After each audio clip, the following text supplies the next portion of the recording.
Le Pentagone a affirmé un peu plus tôt être à l'origine de ces frappes, même scénario, même communiqué pour le porte-parole du ministère français des Armées, qui affirme ne pas être à l'origine donc de ces frappes contre la base syrienne T4 dans la région de Homs.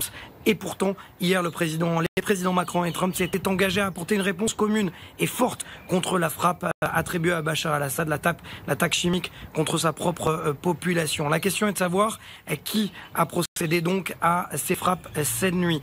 Les regards se tournent bien évidemment vers Israël. Pourquoi? Parce que d'abord, c'est le seul pays à ne pas avoir commenté cette information. Et d'autre part, c'est de cette base T4, selon l'armée israélienne, que provenait le drone de confection iranienne qui avait pénétré dans l'espace aérien israélien le 10 février dernier. On s'en souvient, il y avait eu une représaille des avions de chasse israéliens et notamment ce crash dans la F-16 dans le nord du pays. La question donc pour l'instant est de savoir est-ce que la Syrie va accuser nommément et officiellement Israël? Pour l'instant, ce n'est pas le cas. En attendant, l'Observatoire des droits de l'homme syrien basé à Londres affirme qu'il y a eu dans ces frappes 14 victimes, dont des militaires iraniens.